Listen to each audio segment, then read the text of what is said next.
Good evening. Let me start by saying thank you to the 92nd Street Y and for the work that you all do.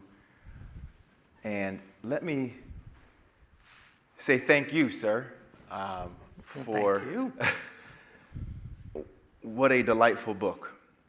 Thank you. I think it's important for many reasons, to think about the Constitution and where we are as a democracy at this point in time. And I found myself in reading it thinking a lot about how important it is to be intentional with our founding and to understand the values that gave birth to this country and the struggles that have endured.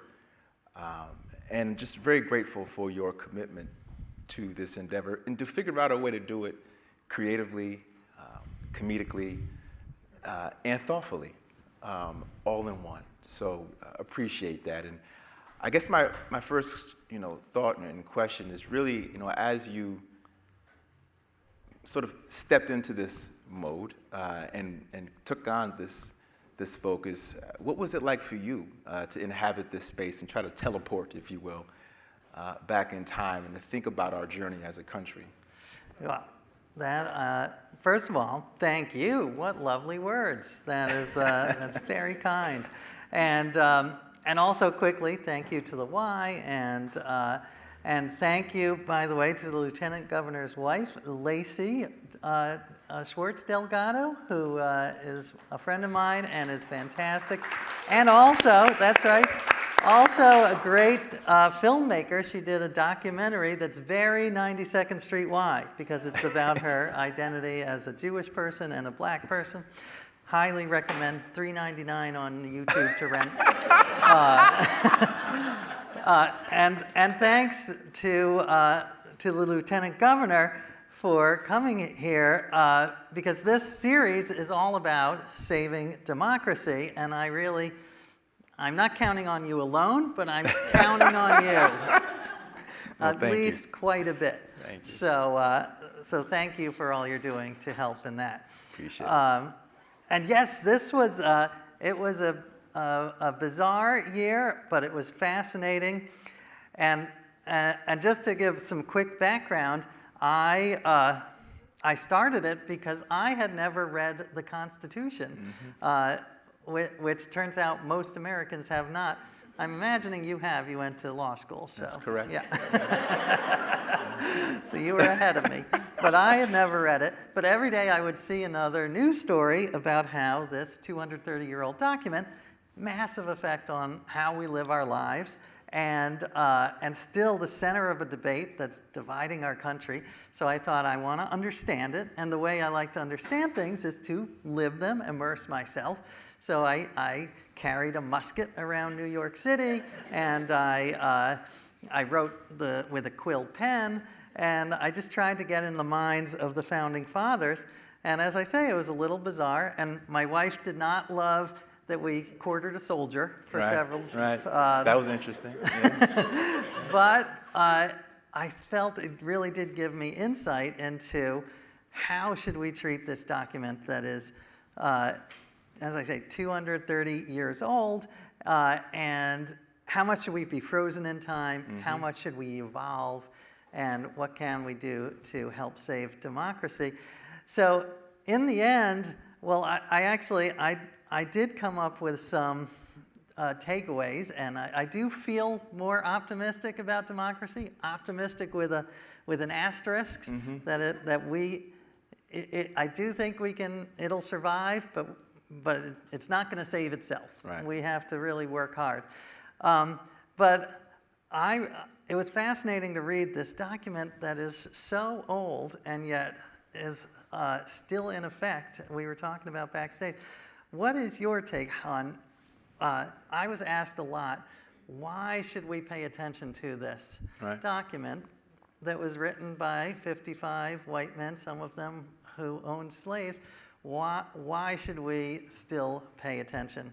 And I have some thoughts, but I would like to hear your thoughts first. No, I think, to your point about why it matters to have this conversation now, and with all the debates going on about who we are and where we're headed. The idea is to make sure that we don't ever forget that this was a radical document. And I think the question you pose in the book, which I think is an important one, is it a document grounded in liberation, or is it a document of oppression? And I really wrestled with that question as I read through your book and just thought about it. And I think fundamentally it's a radical document that gave rebirth to this idea that government should be for the people and by the people, that power should be vested in the people through elected government. And I think certainly there are great weaknesses within the original document. Obviously, it protected slavery. It didn't allow women to vote, right? So these are fundamental challenges. But ultimately, the document was the beginning of a process whereby there was a commitment to perfect our union over time. And the founders, I believe, left it up to us ultimately to do that work. And so to your point, how we get there and how we sustain this document as a living document is going to be very important in terms of remembering the moral foundation of it and those principles that gave life to it, even if they weren't perfect at the time, whether it's liberty, whether it's justice, whether it's perfecting our union. That is what we have to continue to buy into. And I'm wondering, from your vantage point, where do you see any connective tissue from a moral standpoint, right, between that time period, with all of its challenges, with all of its ailments? What were some of the things that you noticed from a moral standpoint, from a sort of a lifestyle standpoint, that we, in present day, might yet still benefit from, that we're not really doing now? I love that. Yes, we do not want to go back to the 18th century. It was sexist and racist and smelly, and they had, when you had a stomach ailment, they had tobacco enemas where they would blow smoke up your ass. That's literally what they did. So I definitely don't want to go back. Yeah, we don't want to go back. But that said, there are elements of it that I do think need to be revived. One of them is what we were talking about backstage. Is I wrote a lot of this with a quill pen, which, first of all, I love the sound of it, the scratch, scratch, scratch. My wife did not. But I also feel it changed the way I thought, because I was not distracted by the dings and the internet and all the direct messages, and it allowed me to really dive in and think a little more subtly and profoundly, I hope. Another one that we discussed a bit was this idea of thinking about virtue and the common good. They really thought a lot about, and of course it was a very restrained, it was just a certain portion of the population they thought about, but they thought a lot about self-sacrifice. That is the way to a good society, that is a way to a good, so I always thought we have the Bill of Rights, and we are very focused on rights in this country. I think had they thought that we would be in this place, they would have put in a Bill of Responsibilities. But they just assumed that you would be responsible. They would, whether it was the bucket brigade, if you were, you were the firefighters.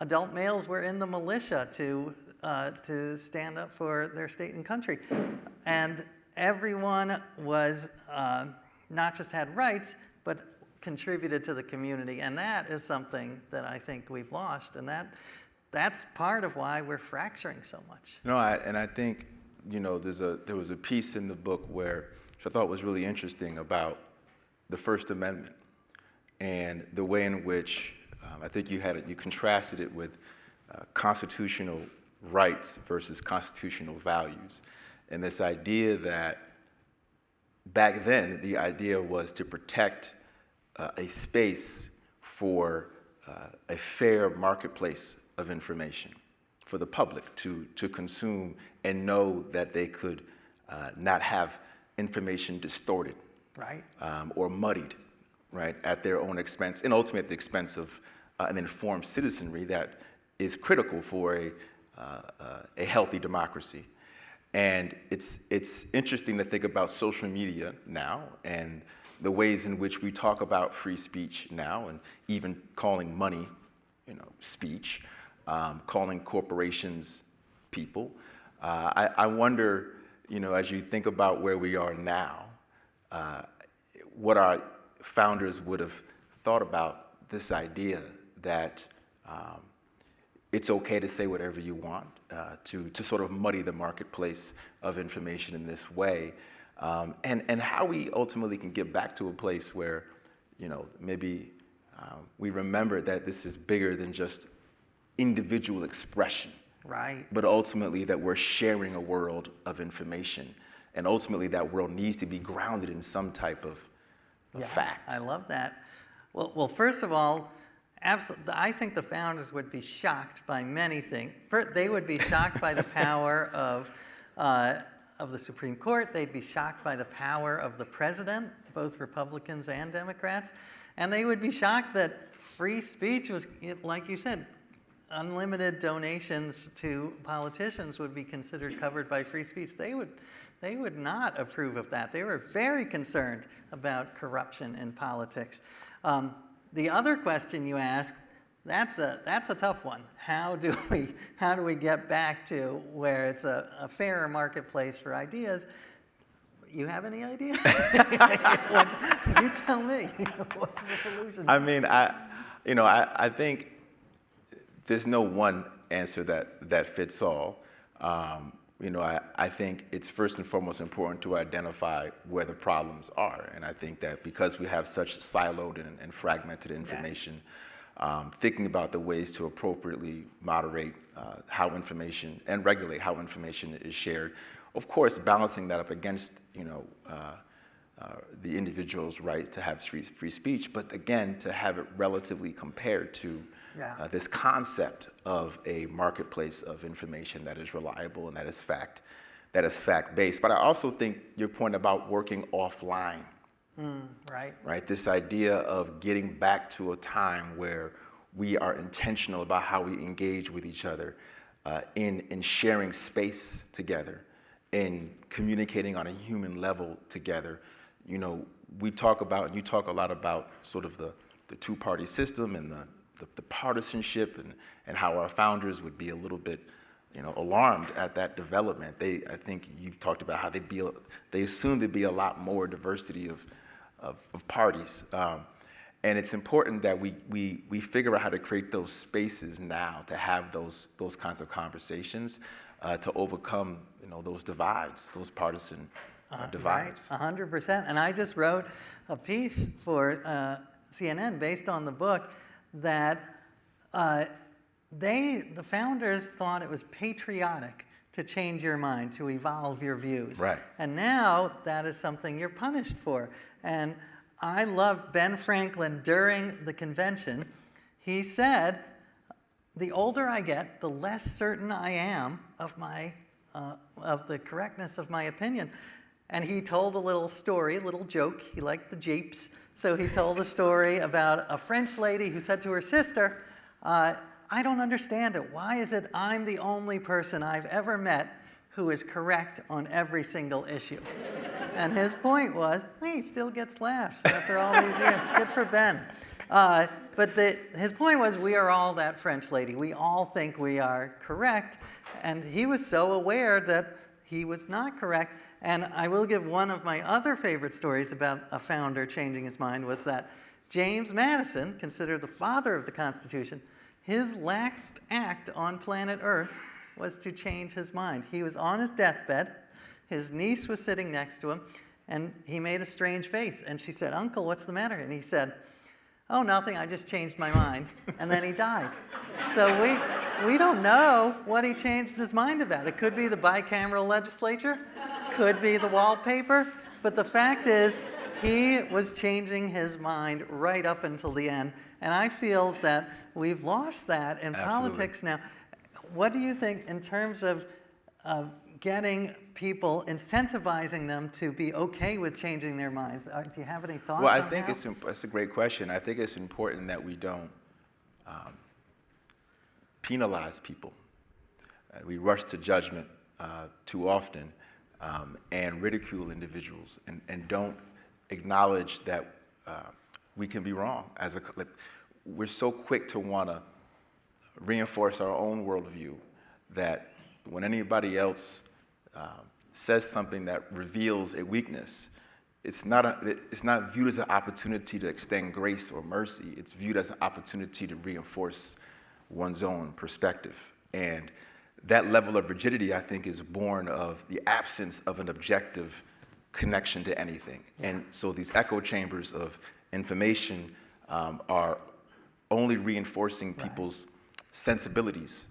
And so there's never any real opportunity to build the capacity to sit with divergent points of views and actually engage in a real and meaningful and honest way. And the irony in all this is, as diverse of a country as we are and have become and we celebrate, we haven't necessarily really attempted to leverage that diversity in a way that best reflects what we can pull from it by actually engaging in a real way.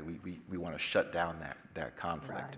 So I think that's a very important, piece. But I'm wondering from your vantage point, because the strain that was, and I think it's important to kind of lay this down. One of the big themes for you throughout the book is originalism versus living document. Right. It sounds like it came down on the side of living document, just to be clear. That's fair, yes. Is that fair? I tried to steel man, I love that phrase, steel man, instead of straw man, Yes. the other side. So I tried to present originalism and its strengths and allures, but in the end, yes, I definitely am on the side that we need to evolve the Constitution. The metaphor I like to use, and actually I wanted to ask you because I think you have an interesting metaphor I think of as, it's sort of like a pair of pants with an elastic waist. So you want some structure, you want the elastic, you don't want it completely, but you have to have some room as the country grows, and we've changed so much, some room to change the interpretation. You don't want the Constitution to be a pair of skinny jeans that you gain 2 pounds and it splits open. No, your thought? I tend to agree. I tend to agree with that. I think that when you think about that the Constitution is the longest surviving written charter of any government. So it's survived, from the agrarian slave society to the digital world of the 21st century. If it wasn't a living document, I don't know how it would have survived. Yeah. And I think our founders left a lot of room open for interpretation. It's one of the shortest constitutions in the world. It's incredibly broad and open-ended language. Even with the Ninth Amendment, right? You had sort of this open-endedness saying, hey, these are the rights, but to the extent that there are other ones, well, let's not assume that we can just trample upon those. So there's a lot of little, windows to sort of continue to build upon. And even I think with We the People, there was I think a sort of a wink and a nod there saying, listen, we probably aren't suggesting that all people are really being thought about here, but we didn't narrow this language. We said we the people. Yes. We didn't say we the white people. We didn't say we, it was open-ended. Of course, the language therein, certainly did some of that narrowing, but it left open the door, right, for that continued work, all of which suggests that it's a living document. But if it's living, that means it never died. Right? And if it never died, then that means that originalism is still alive as well. And I think it's trying to figure out how to evolve with it over time. Yeah, I love that. And one of the themes I talk about in the book is that there were 2 different ways before the Civil War that people were looking at the Constitution. So you had William Lloyd Garrison, an abolitionist and a white man, who said the Constitution is a pact with the devil and it should be burned. And he did. He literally burned it on stage. He was a showman. And originally, Frederick Douglass agreed with him. But Frederick Douglass, sometime in the 1850s, changed his mind, which we were talking about how wonderful it is to change your mind. And he decided, no, I'm not going to burn the Constitution. I'm going to reframe it as a promissory note. That was his language, a promissory note. It contains these ideas of equality and liberty. Let's make America live up to those ideals that not even the founders were living up to. And that language has been adopted by great thinkers like Martin Luther King and Obama.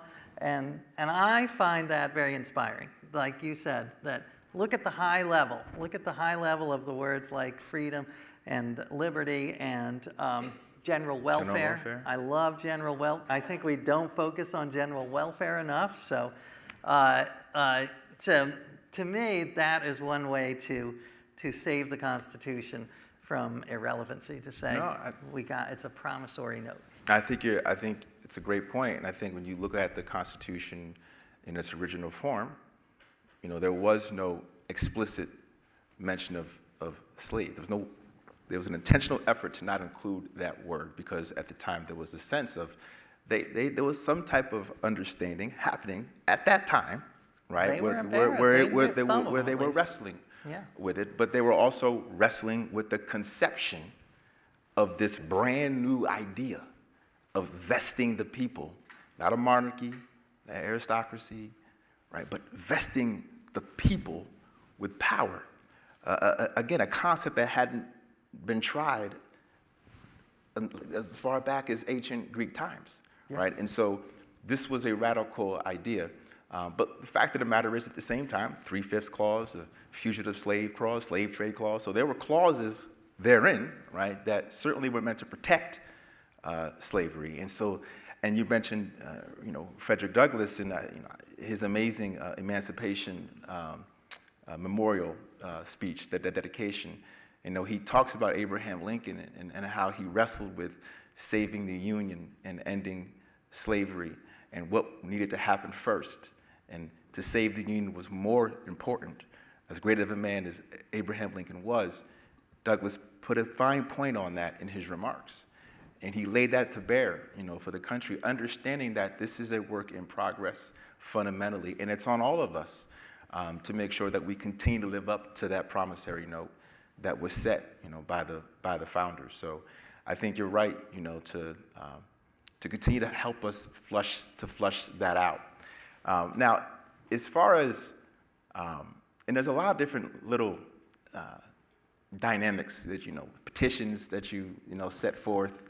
You talk a bit about, the Supreme Court. You went to the Capitol to, maritime. What was the? Yes, I applied. I mean, what's amazing about the Constitution, you've got these wonderful, timeless things about liberty, but then you have a clause like that. It's your constitutional right to become a legal pirate. Yes. Which is the letter of marque and reprisal. Thank you. Yeah. So legal pirate. I applied to your former colleague, Ro Khanna, yes, a representative in California, to be a legal pirate. They haven't granted, Congress hasn't granted one since 1815, but I'm like, it's still in there. You never know. He was very interested until I explained what it actually meant. And then he was a little more, I'm not sure this will fly, but he was very nice. But I'm curious, like, as you went and did, all of these different experiences, and I think for me the most intriguing was the, getting all the states, or getting cakes baked in all the states for Election Day. And this idea, right? Can you speak about whether you want to speak about that or any other intriguing narrative or storyline for you that had you walk away feeling, really happy about this idea of democracy? Yeah. Well, I thank you for bringing that up. That is one of my favorite parts of the experience. And this is, you can't read it probably, but it says, "Democracy is sweet," which was my mom's idea for the button. Thank you, Mom. And it's because what you said earlier, this was for the privileged few who could vote. This was an amazing, astounding event in history, the Big Bang of democracy, that you could choose your own leaders, and it was regarded with joy and awe. So Election Day was not an annoying thing like jury duty. It was a celebration. It wasn't quite Coachella, But it was a festival. There was music, and there was rum, a lot of rum.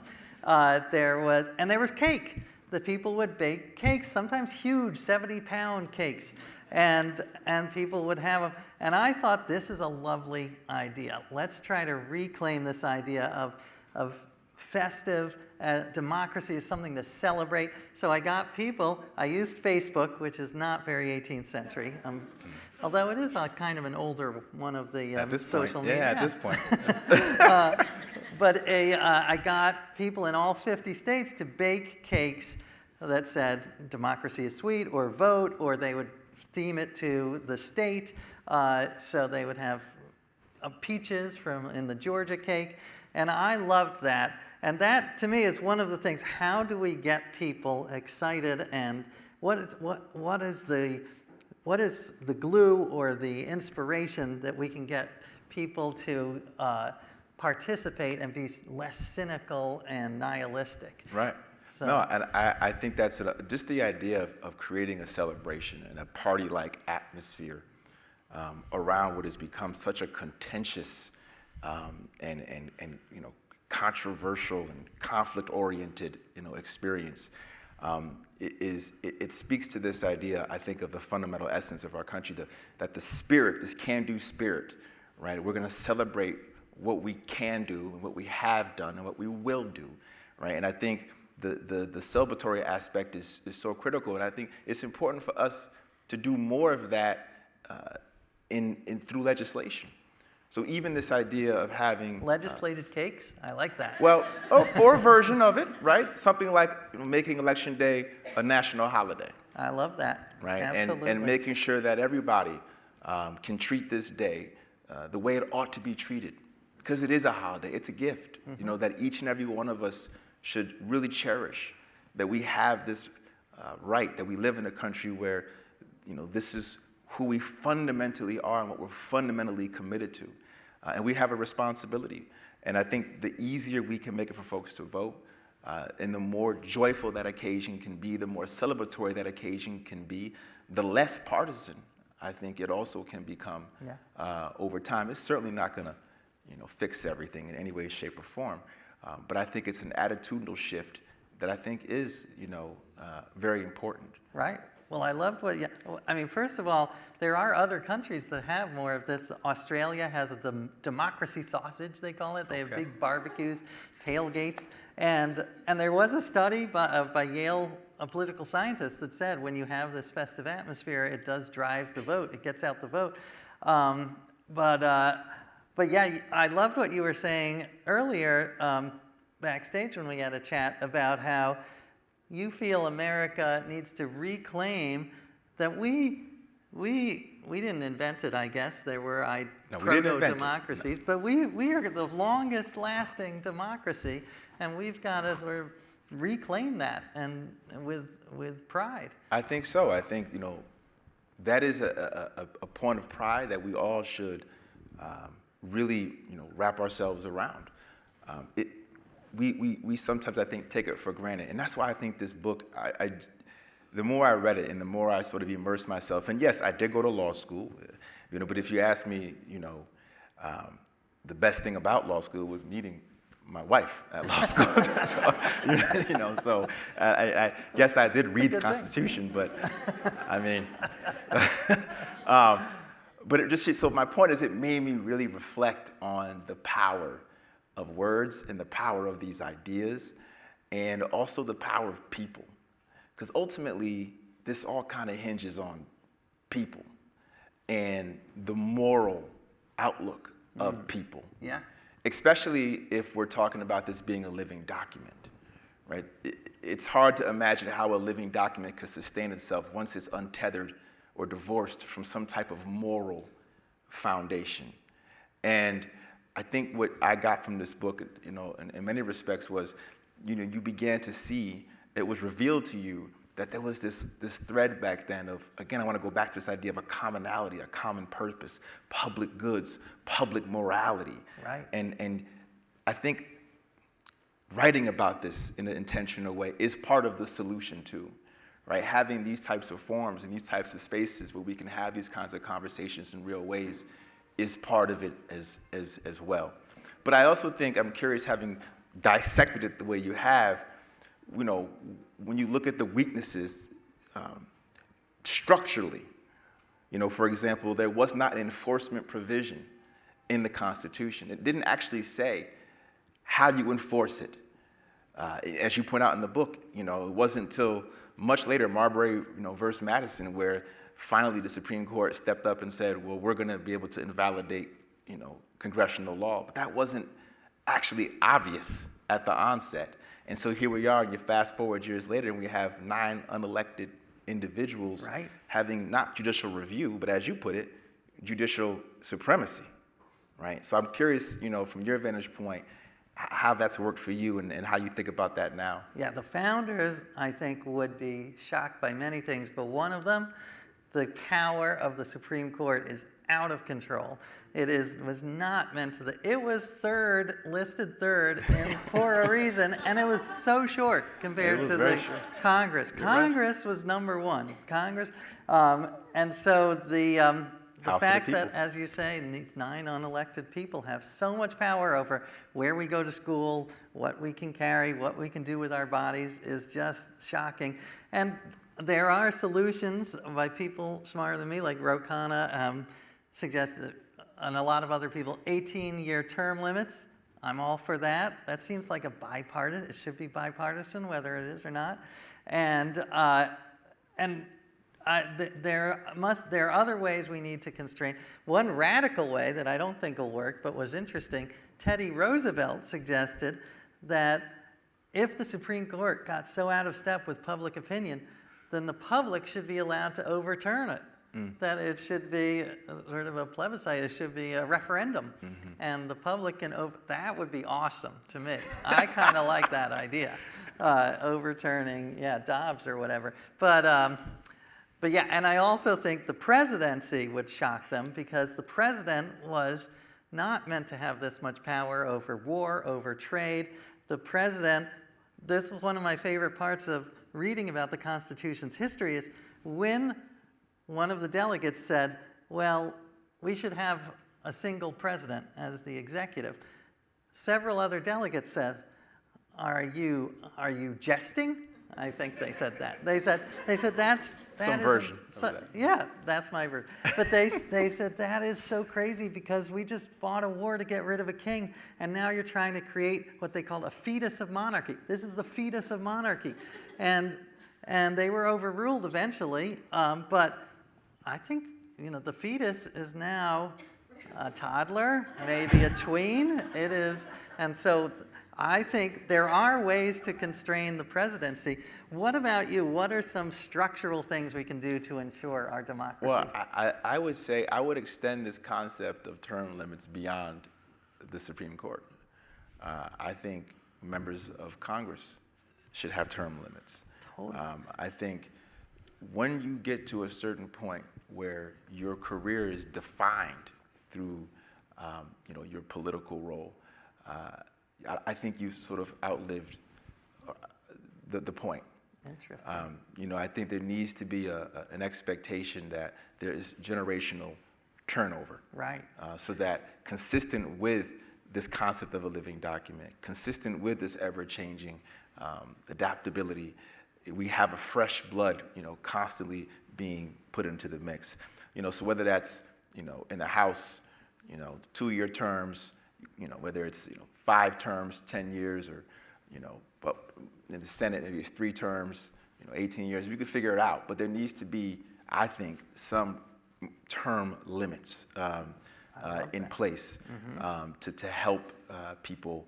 And then I think it would also speak to the mindset of those elected officials when they get in that office, because the mindset, having been in Congress specifically, you need to have a mindset where it's about the work, and it's not about how long can I last, right? How long can I sustain myself?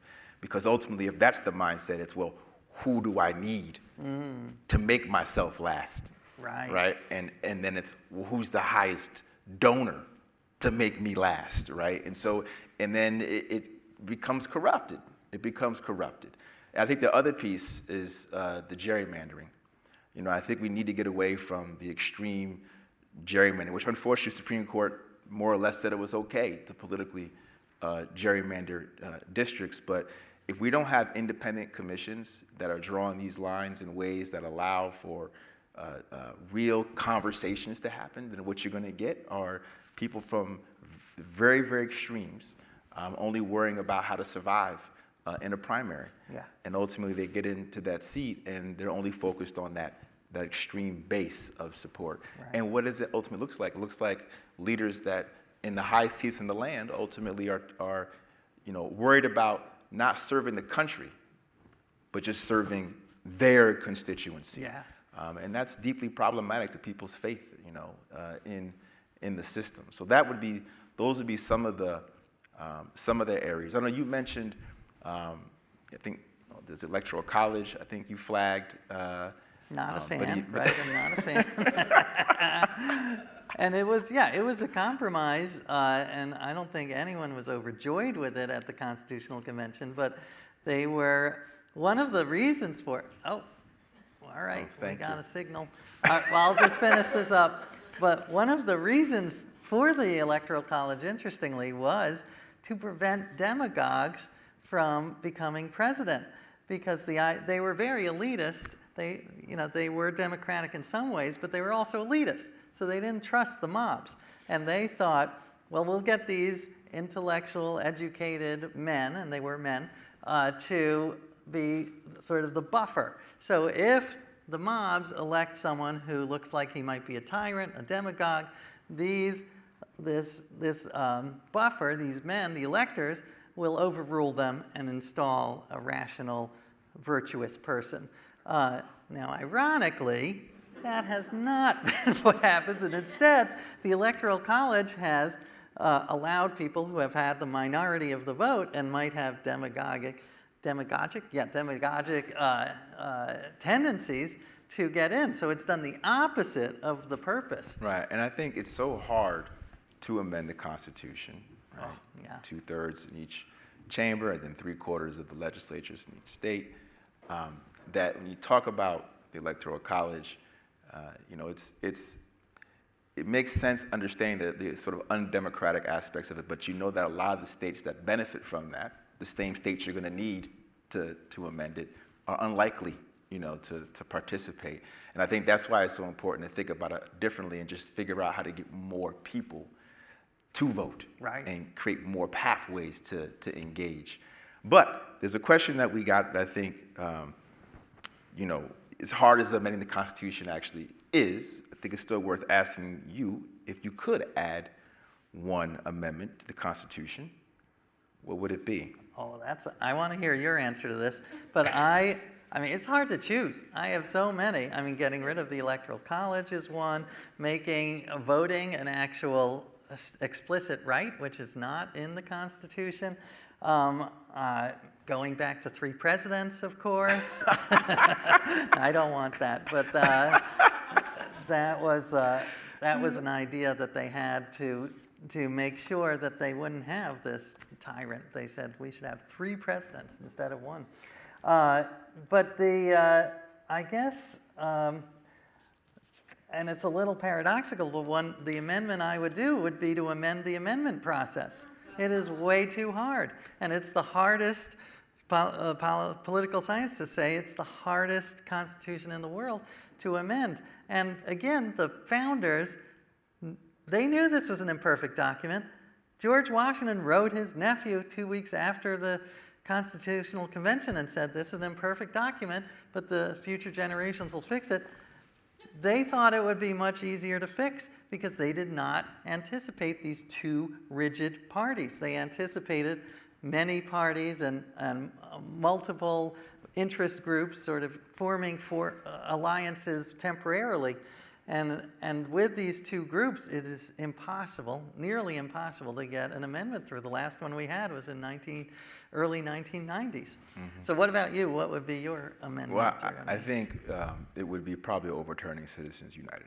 I think that just opened the floodgate in terms of money in politics and how outsized the influence actually is. And the more inequality we have, economically speaking, across the country, the fewer and fewer people have access to the political system, and that ultimately erodes the legitimacy of the system altogether. And it just reinforces the rigidity of the two-party system, right? So if you have these sort of duopoly, right, of the system and all this money flowing into that, it starts to look a little bit different than a democracy over time. And if we can get the money out of politics and we ultimately return a lot of power back to the people, to all people, and not just the handful of folks who happen to have accumulated the mountains of wealth that they're in possession of. So that, to me, would be, I think, go a long way in sort of having a trickle-down effect, if you will, of all the other dynamics that are in play. But I have another question here. Of course. And it's an interesting one, because I think it also will speak to your use of it when you inhabited this space. Was your musket ever loaded? It is a great question. Yes, I did load my musket, and not on the streets of New York. I carried it around the Upper West Side, as is my Second Amendment right, and I did get a lot of strange looks and some scowls and jeers, but it did come in handy once, which was I arrived at a coffee shop at the same time as another guy, and he's like, "You go first. I'm not going to mess with." But I did go to a range and shoot it, and what was interesting was how hard it is to shoot. It takes 15 steps. You got to put the gunpowder in. You got a ramrod. It is a significantly different machine than when an AR-15 where you just pull the trigger, and it's like building an IKEA table to fire one of those. It takes a long time. So mass shootings would be very different, very hard under muskets, and it brings up the question of, is the AR-15 such a different object from a musket that it needs to have different laws? And you know, the pro-gun rights people say, well, that's like saying the First Amendment should only apply to the wooden printing press Ben Franklin did. But the other side, which I tend to favor, says, no, it's like saying you have a law for wheeled vehicles. And at the time, wheeled vehicles were bicycles and carts. Now we have 18-wheel trucks. We need different laws. Like the 18-wheel trucks can't go to the same places that the bicycles. So anyway, that was part of the. And didn't you engage in the recreation of the I did. I went. Revolutionary. Yes. That's right. I wanted to. There are no Constitutional Convention reenactments, or I would have done it. People like the fireworks, so I went and I fought in the Battle of Monmouth and in New Jersey, and it was extremely hot, and I did die, but I... In the shade, I believe. I did, thank you, in the yes. Shade. I was able to die in the shade, so it was actually not bad. It was quite comfortable. Well, that's a great segue into this next question, and maybe, you know, you've already answered it, but just curious if there might be other ways The question is, how did you learn the mindset of the founders beyond just reading, you know, the Constitution? Obviously, the reenactment is one way. Were there other ways that you sort of tried to get into the mindset? Well, I tried. I mean, I tried to walk the walk and wear the tricorn hat and wear the clothes. I mean, I did this with the Bible book. I had the white clothes and the robe, because there are studies that say what you wear actually affects how you think. And just to give you one example, I will never take elastic for granted again. I mentioned it before, but I am a big fan of, I'll never take democracy or elastic for granted, because these socks you had to put on every morning had no elastic, and they would crumple down to your ankles. So they had little sock belts. They weren't even garters. I feel garters have these were just belts, literal belts. You had to belt your sock up. So the amount of time that I spent, I'll never get back, putting on sock belts. It does make you feel grateful for some modern conveniences, not like Twitter or X, but for elastic. Good to know. That is good. That is good to know. So another question we have is, which is your favorite constitutional amendment and why?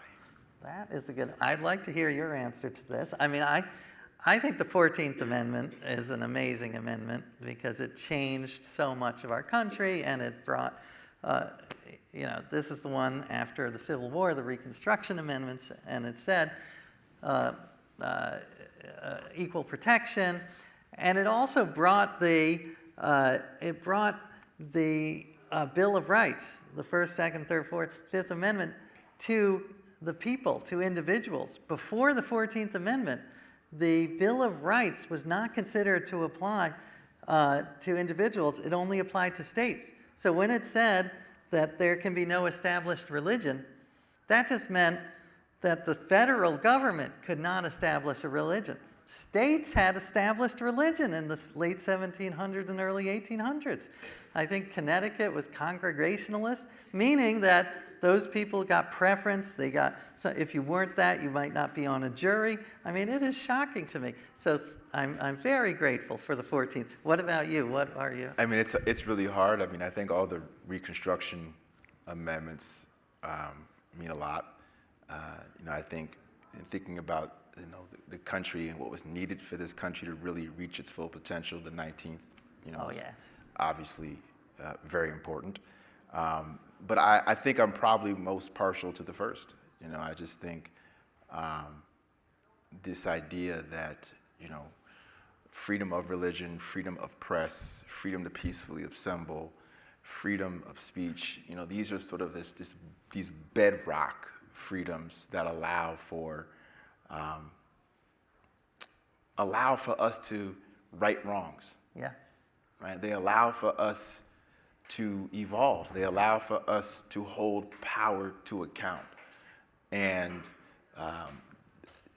that to me is ultimately what we all, who want progress and who want a more just society, hinge sort of everything on, is that ability to be heard, that ability, to assemble and to express your grievances, and to rely on the press too, to uproot the truth, to investigate and to figure out what is happening, what really happened, and to inform the public and to not have back channeling and filtered information. And I think that's the scary thing about today's time, is that I think a lot of people just don't trust information. Yeah. And so because they don't trust information, people kind of retreat into their safe space. And I think that erodes, our collective sensibilities, to our detriment. Absolutely. So I think we got another question. We can get one more in here, I think. All right. Did you consider venturing to one or more, quote, red states on your Constitution adventure? I mean, I'm trying to think. Did I not go to a red state? I can't remember. Now I'm Sounds like no. It could be no. It could be no. I mean, I did certainly. I had a board of constitutional advisors, and I wanted to make sure that they were incredibly ideologically diverse, which they were. I mean, some were literal Marxists, some were people who were so originalist that they would not capitalize the S in Supreme Court, because in the Constitution, the S is not capitalized, which I kind of like. But what you were talking about earlier, the importance of talking to people of different points of view, as part of this, I held a dinner party where I invited people from all over the ideological spectrum, and we actually sat down and had a face-to-face dinner. I started things off with an 18th century joke, which was not a huge success. It was, I'll tell you quickly, it was something like... So you're going to repeat it? Yeah. Okay. I'm going to make them listen, and you. It was a woman married to a mathematician, but they had no kids, and someone said, "Oh, your husband is such a great mathematician," and she said, "Yes, but he cannot multiply." So it got a laugh. Wow, all right. So then I warmed them up with that, and then we went into what are the strengths and weaknesses of the Constitution, and we had I don't, we didn't, of course, bridge the gap, but we had a civil discussion and thought-provoking, and that is something that also the founding generation did more of, is actual face-to-face. And you had mentioned that you think that that is super important, that the face-to-face, like meeting people and talking to them, not tweeting at them or whatever. No, I do. I think it's absolutely imperative, because that's where you can feel and experience our shared humanity at the end of the day. It's hard to, experience that in any other way, through a phone, through a computer, through a television. Just something about the life, and how it, and when you look at somebody in the eye and you really actually listen, and how you speak, your tone, all of these things ultimately matter. And I learned this fundamentally, through politics, and serving in districts where 2/3 of the constituency didn't even share my party affiliation, and had voted for President Trump, and and it was 90% white in rural district, right? And so what are the ways in which you can connect with people that on surface levels people don't assume there is a connection, but there's always a connection. There's always a connection. And what's an example of a connection you would make with someone who is so different? Well, I think that one of the first and foremost ways is to orient myself as being a husband, a father, a person of faith, a son, right? Locate yourself within a family. Locate yourself within a community before you even get to a belief or an issue, right? Make sure people understand that you have something you care about that is human, right? That is life-oriented. And, that was always something that I try to lean on. If I walked into a space that I wasn't sure how to really navigate in, I leaned on, who I fundamentally am, that I have little boys and that I care about their futures. And this morning I was doing X, Y, and Z with them. And sure enough, that's going to make somebody's eyes sparkle a bit and make them think about their own kids, whatever experience they had, in their house that morning. And that begins to build the bridge for a conversation that is on a human level, and I'm not perceived as just a political actor or a Democrat or whatever the case might be. And so how we cut through that is very important. I know we're coming up on the hour, but I think you have a bunch of takeaways at the end of your book, and I thought it would be good. And it's a great book, right? And I think we should definitely make sure people buy the book. And I will sign your name with I still have my quills, so we if should anyone make sure wants it, on the way out, it's there. Thank you. The book is Lieutenant here. Governor. That's right. So, you are good. Thank you, sir. 10% I'm trying. You're doing great. But your takeaways, which I loved, you had a number of takeaways at the end that I thought, all of which were really interesting. But what were some of the ones that you really want to highlight, just as we sort of I guess bring one that really was powerful for me was during the Constitutional Convention. George Washington sat in a wooden chair with a carving. It had a wood carving, and it had the sun, but it was only half the sun. It was cut off by the horizon. And Ben Franklin said he spent the convention wondering, is it a rising sun or a setting sun? You can't tell. And then finally, at the end, when against all odds, they had created this Constitution, Ben Franklin said, now I see that it is a rising sun. The sun is rising on America. And part of this quest was, is the sun still rising? Because you read 16 hours a day of negative news and you get the feeling that maybe it's not rising anymore.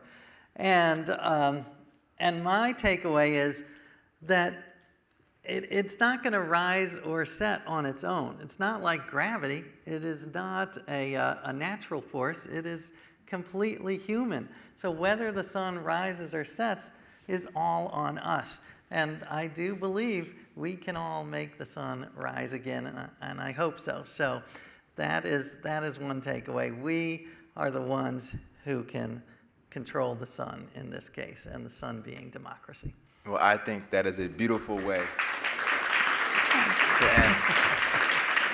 Thank you for helping us Thank you, Lieutenant. make sure we keep the sun rising. There you go. All right? Love it.